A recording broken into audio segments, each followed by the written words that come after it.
Okay, hello everyone. So I want to share with you guys a lesson from Hi Friends 2. So this is lesson 6, What Time Do You Get Up? And this is a pretty fun lesson because the kids really like working with numbers, I found. Okay, so anyways, so basically I would start by doing a greeting and then a warm-up game. It could be anything. And then after, when we're ready to start the lesson, I get the kids to count from 1 to 60 because they have the numbers here on the page, 1 all the way to 60, just to kind of review the numbers and get them warmed up a little bit. And the kids actually like counting that high because I feel like for them it might be challenging, and so they like to challenge themselves. So after we count 1 to 60, then we start practicing by telling the time. So I'll ask, what time is it now? And then I'll maybe get the Japanese teacher to translate, ima nanji desu ka? What time is it now? And so here I'd have a digital clock on the chalkboard or the whiteboard, and then the students will tell me, oh, like looking at the clock, they'll be like, oh, it's 11:23, for example. So I'll write it down. And the reason that I would ask the students what time is it is to see if they were able to answer, like, how much do they know about telling time in English. Because in Japanese, there's parts where you have to add to it, right? And I'm learning this because I like to learn with my students, so I get them to teach me some things too. So it would be 11 23 pun, or something like that. Like I'm still practicing. But anyways, so yeah, I get the kids to repeat after me, 11:23, 11:23.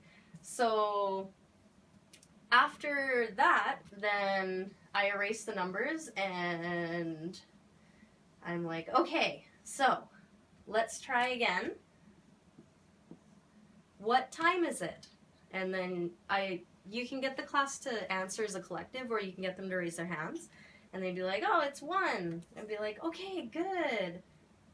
What time is it? It's 2. Good. What time is it? It's 3. Okay, perfect. So as soon as the kids kind of get that down, I start moving on to more difficult things. So, okay, 1. Okay, what time is it? And then the students will usually answer 1:05 because they think it's just you say this number then this number. And I told them that English is very funny because we usually say 1:05, 1:05, 1:05. We don't really say that for time. So I tell the students, yeah, 1:0, like the letter O, 1:05. And then the students are like, And so usually I get the Japanese teacher to help, like, translate that. And it's one of those weird current English things that, yeah, it's kind of interesting. So then we practice a little bit more. So I'll be like, okay, what time is it? And they'd be like, 1:07.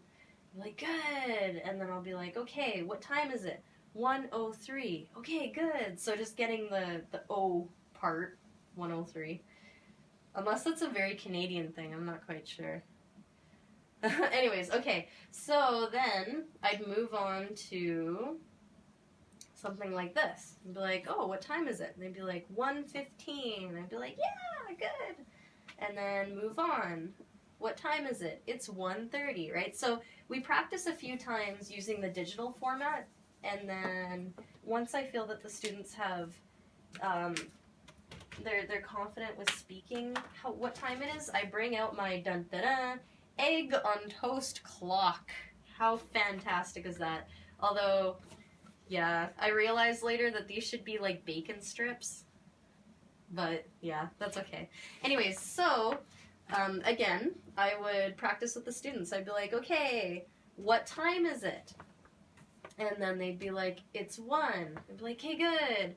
What time is it? it's 1:05. Like, okay, perfect. And then, so we've just basically practiced using this format next. So I kind of practice with them using the digital format and then this format. And then after, I got it written down here.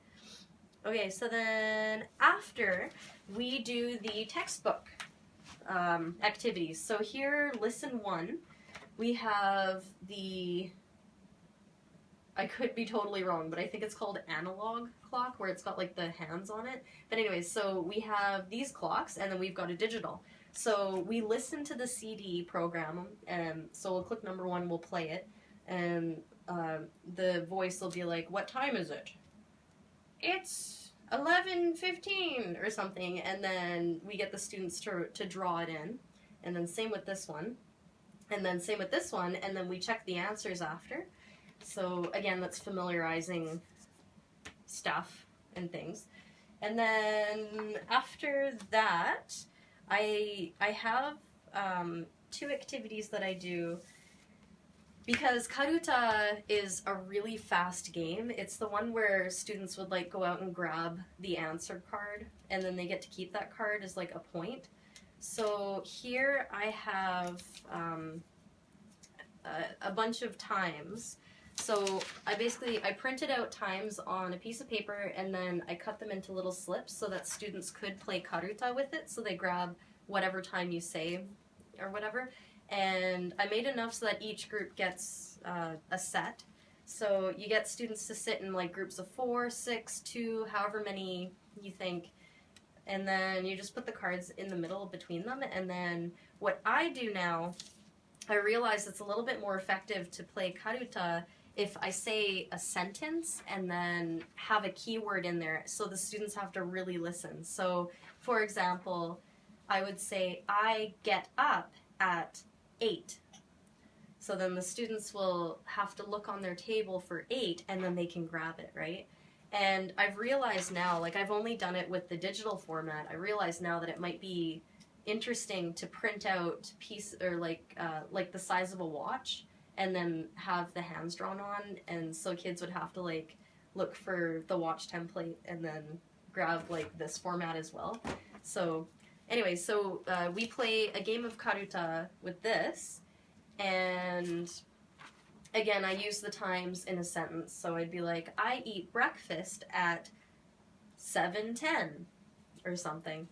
And other sentences from the textbook are like, I go to school, I play soccer at whatever, right? So anyways, that's that. That's the Karuta game. And then the second game that I have is called stereo noise or radio noise, and it's where you get a group of students up at the front of the board, or at the front of the class.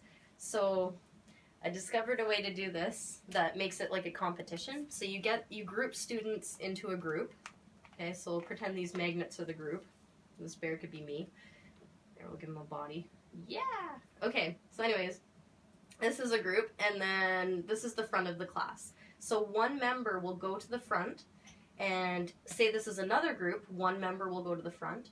Here's another group, one member will go to the front. So you say you've got 3 people total standing at the front of the class.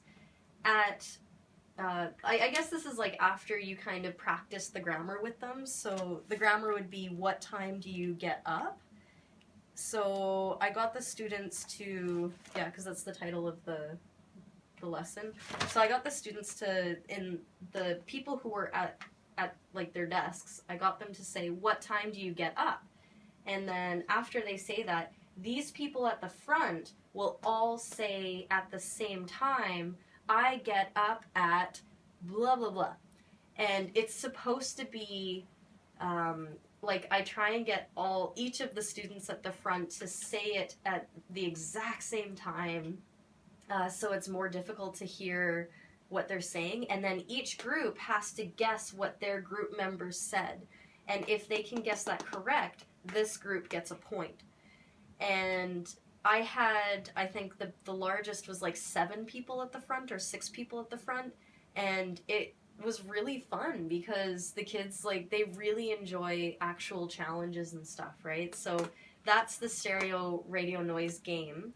And I thought it worked pretty decent with the what time is it?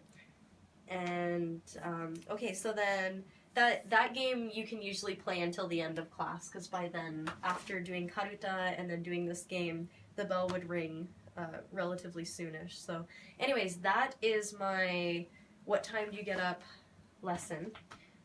Again, you can also use the activities in the book. So this one, sorry, before I end, this one I did once, and basically what you do is you tell the students, I get up at 7:30.